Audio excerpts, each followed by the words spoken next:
Salam damai sejahtera bagi Bapak Ibu semuanya.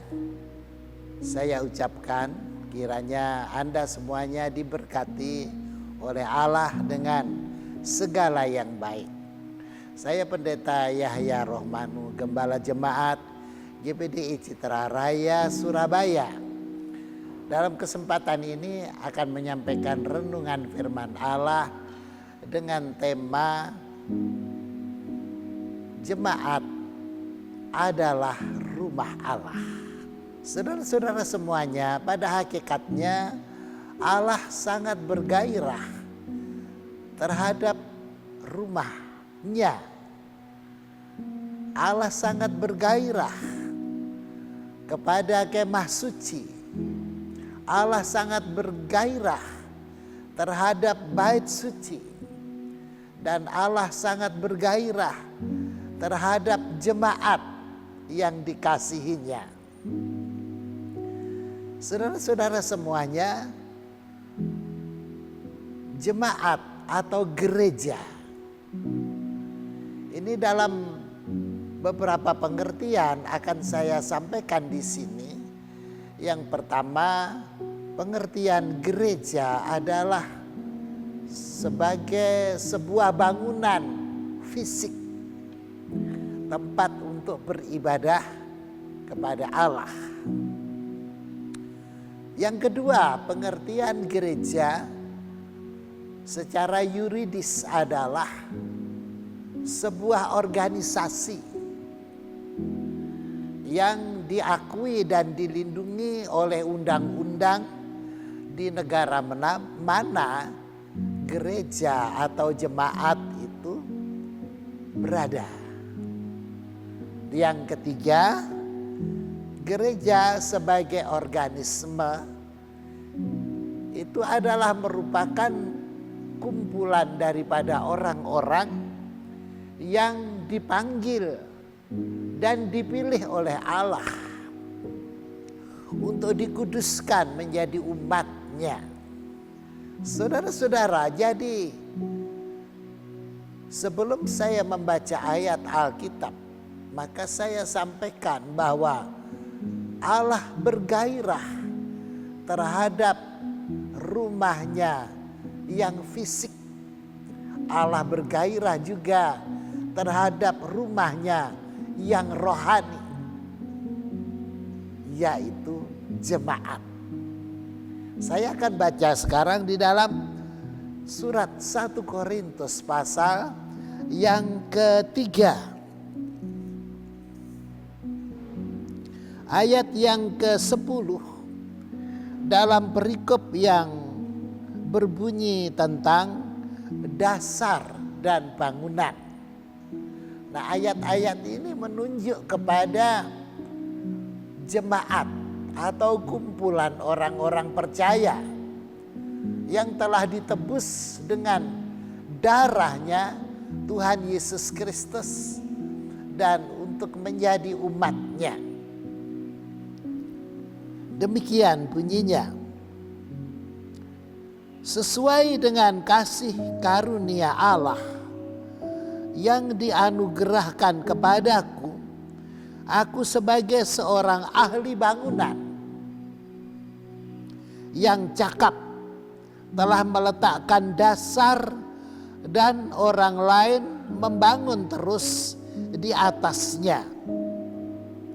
Tetapi tiap-tiap orang harus memperhatikan bagaimana ia harus membangun di atasnya.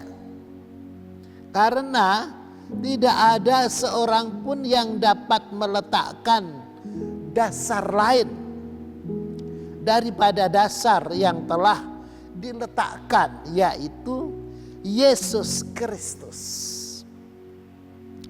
Entahlah orang membangun di atas dasar ini dengan emas, perak, batu permata, kayu, rumput kering atau jerami.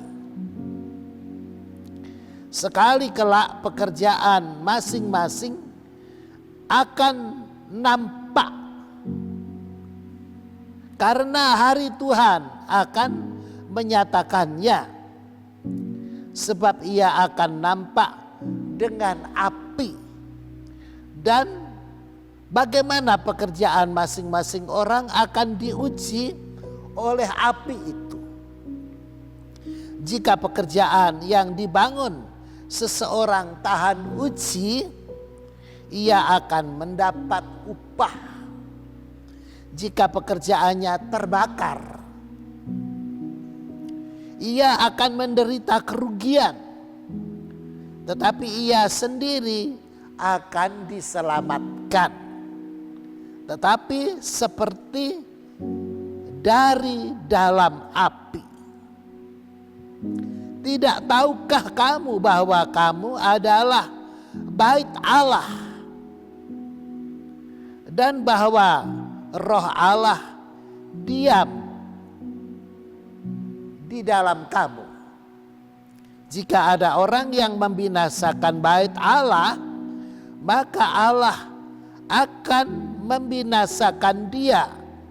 Sebab bait Allah adalah kudus, dan bait Allah itu ialah kamu. Saudara-saudara, Rasul Paulus adalah rasul yang diangkat dan dipilih oleh Tuhan Yesus Kristus untuk menyampaikan berita Injil, yaitu keselamatan di dalam namanya Tuhan Yesus Kristus. Ketika tulisan ini dibuat oleh Rasul Paulus, waktu itu kira-kira tahun 60-an Masehi, saudara-saudara. Rasul Paulus sendiri hidup sampai tahun 67 Masehi. Ketika dia mati syahid di Roma dengan cara dipancung lehernya oleh bangsanya sendiri, yaitu bangsa Yahudi. Bangsa Yahudi, mereka sangat menolak kepada Tuhan Yesus Kristus. Padahal Tuhan Yesus itu adalah lahir dari antara bangsa Yahudi. Saudara-saudara, dan perlu saya ingatkan pada Anda semuanya bahwa ketika Rasul Paulus meninggal pada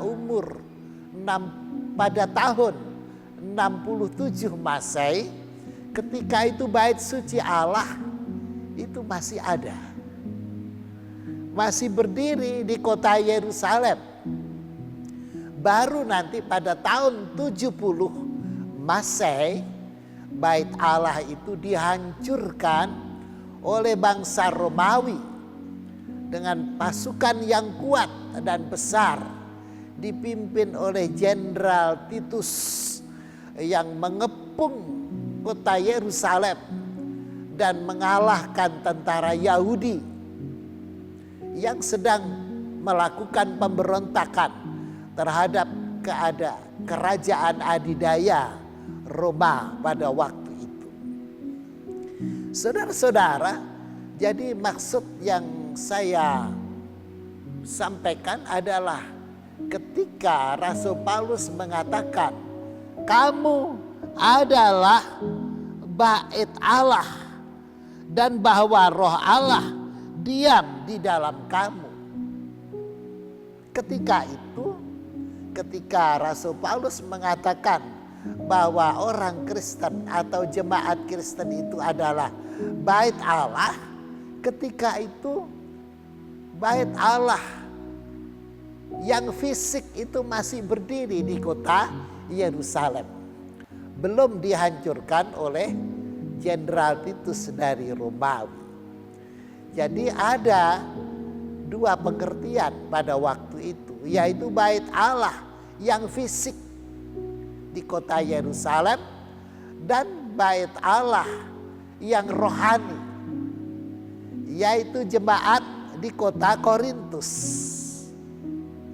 Saudara-saudara sekalian, Jadi kedua-duanya adalah bait Allah.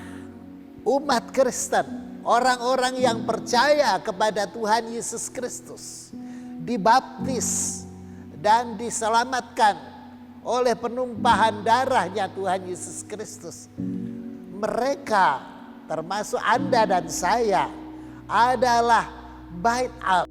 Sebagaimana Allah sangat bergairah kepada rumahnya, begitulah Allah bergairah kepada kita, jemaat Kristen. Saudara-saudara yang dikasihi oleh Tuhan, jemaat sebagai kumpulan orang-orang percaya ada di kota Korintus, ada di kota Roma, ada di kota Tesalonika, ada di kota Efesus, ada di kota Filipi, ada di kota Yerusalem, dan sekarang di berbagai kota di seluruh dunia. Jemaat Kristen ada di sana, termasuk di kota ini, di Surabaya. Jemaat Kristen banyak sekali, jemaat lokal terhitung sampai ratusan.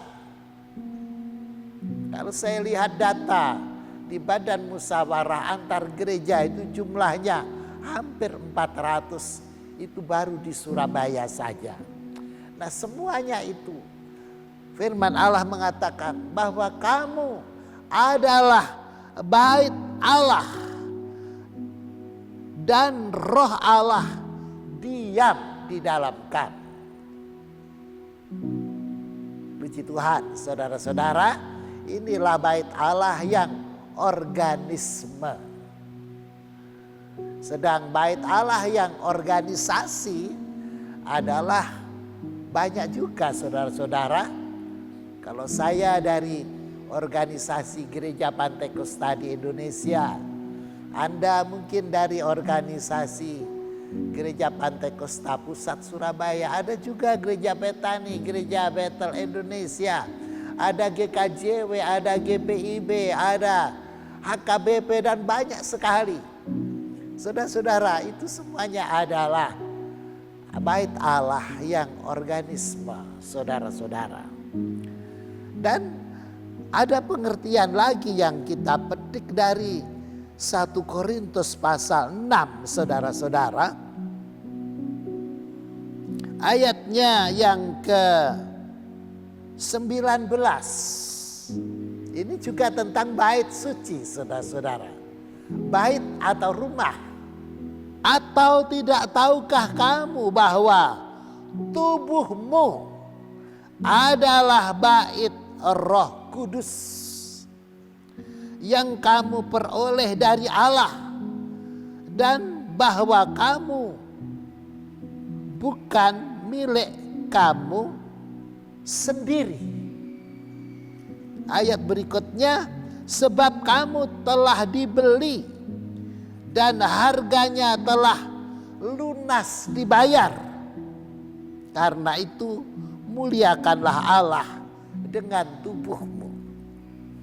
Ayat yang saya tunjuk dan saya bacakan ini dalam konteks perikop yang berjudul nasihat terhadap percabulan. Jadi pada zaman itu, saudara-saudara, di kota Korintus yang kaya, di kota Korintus yang megah, di kota Korintus yang elit, saudara-saudara, berbagai budaya berkembang di sana.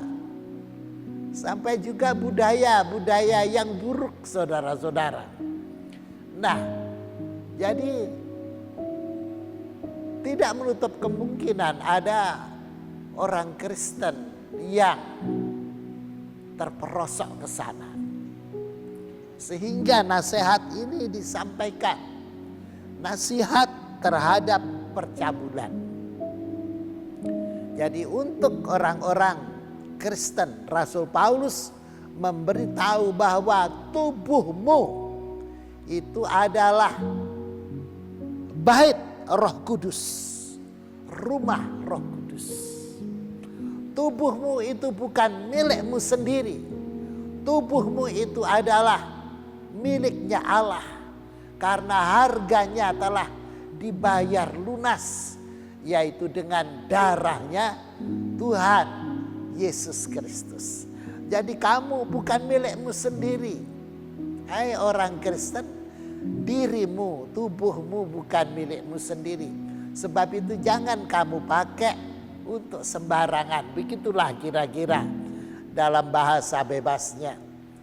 Jadi tidak boleh dipakai untuk percabulan. Nah, jadi maksudnya saudara-saudara yang ingin saya angkat di sini, yang disebut dengan bait Allah itu adalah tubuhnya anak-anak Tuhan. Tubuhnya orang Kristen.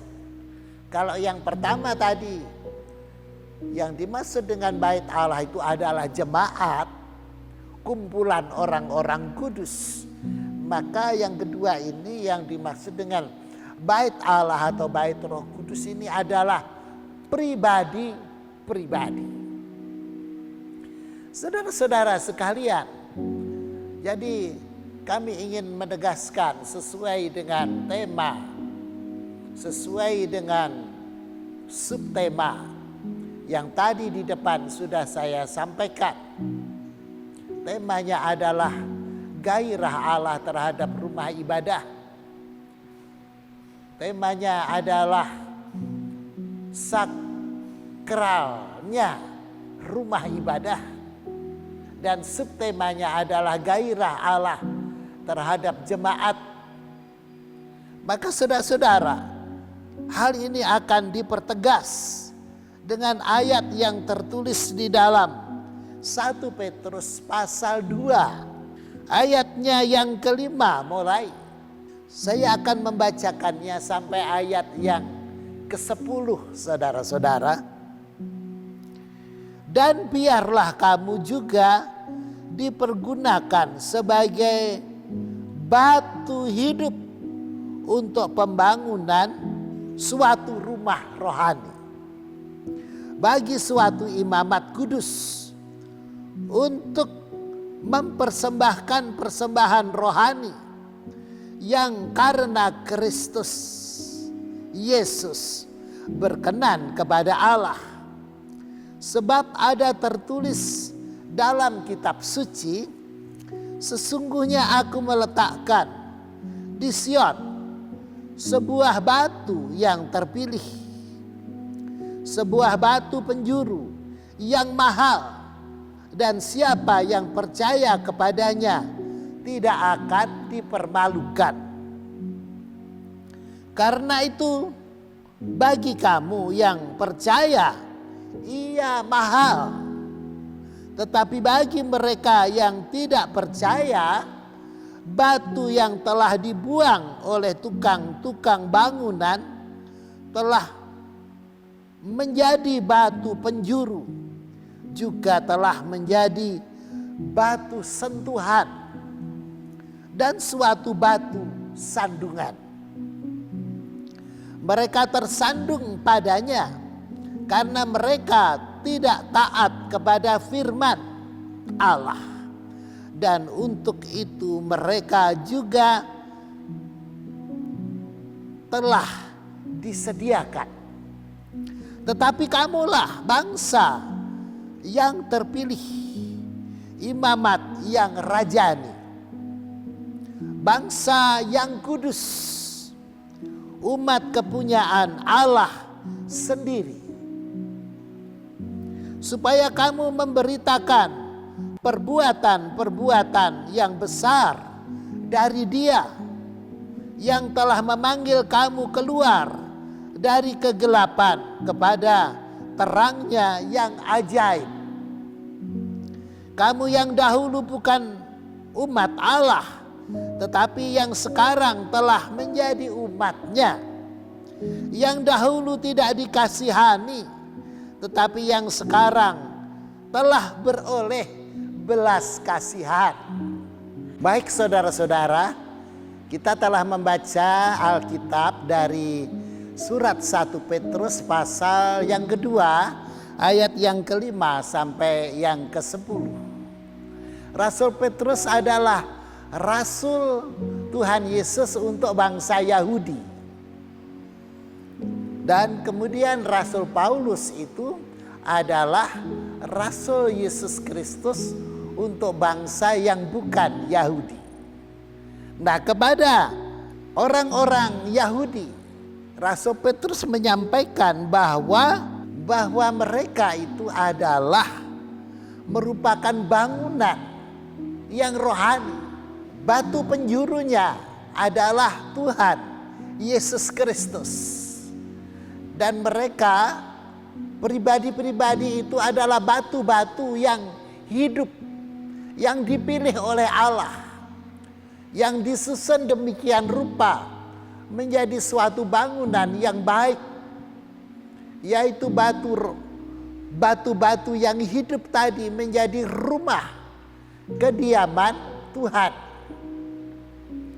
Mereka itu adalah pribadi-pribadi yang terpilih di hadapan Allah, yang disebutkan tadi sebagai bangsa yang kudus, sebagai imamat yang rajani, sebagai milik kepunyaan Allah sendiri, untuk memberitakan keselamatan yang dianugerahkan oleh Allah melalui pengorbanan darahnya Tuhan Yesus Kristus.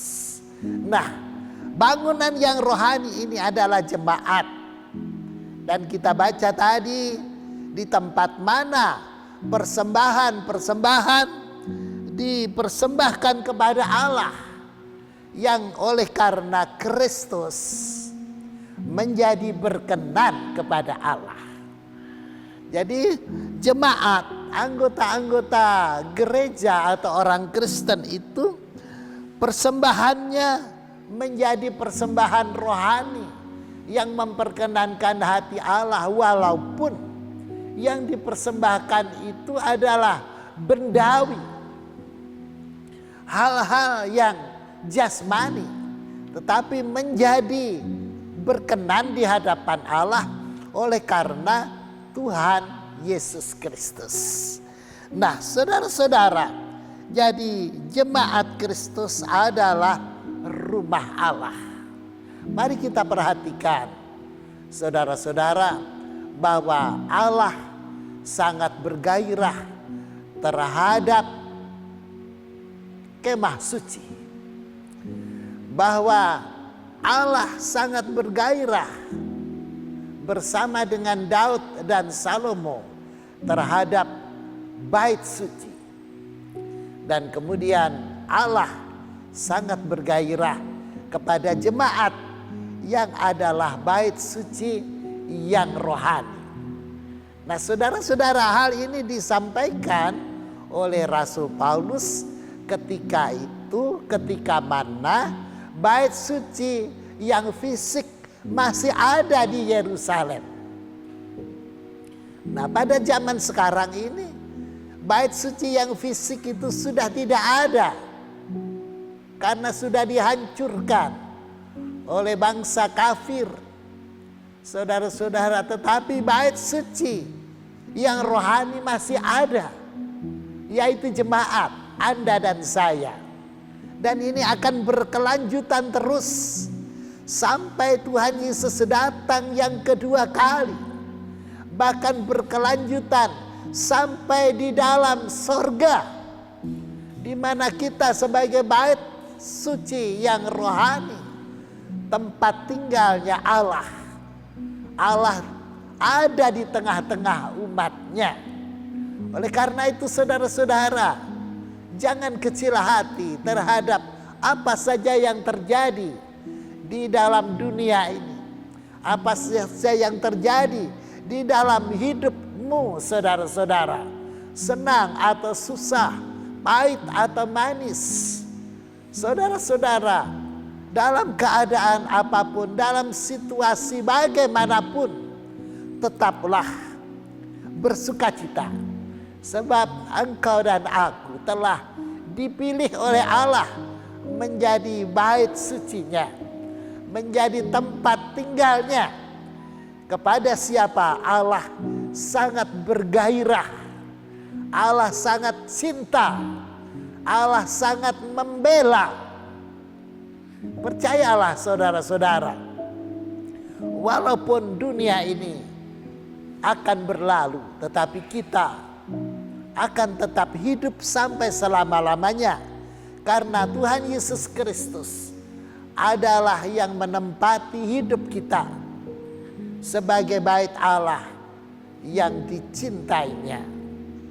Oleh karena itu berbahagialah saudara dan saya yang telah dipanggil dan dipilih oleh Allah menjadi bait sucinya untuk memberitakan perbuatan-perbuatan yang besar dari Allah yang telah menebus kita dari segala dosa kita, yang telah menguduskan kita menjadi umat kepunyaannya sendiri.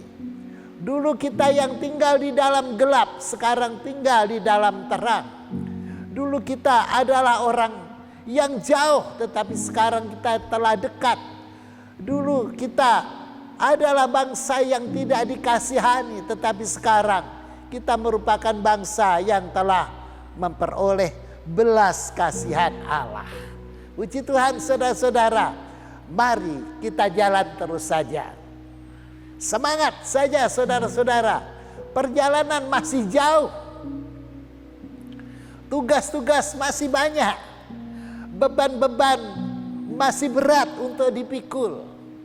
Mari kita jalani semuanya dengan penuh sukacita, dengan damai sejahtera, dengan antusias. Karena kita tidak berjalan sendiri, melainkan bersama dengan Kristus. Karena kita tidak hidup sendiri, melainkan bersama dengan Kristus. Dia adalah pelindung kita, Dia adalah pembela kita, Dia adalah setia dan tetap setia dari selama-lamanya sampai selama-lamanya.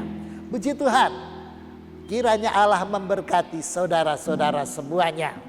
Mari kita terus melayani Tuhan.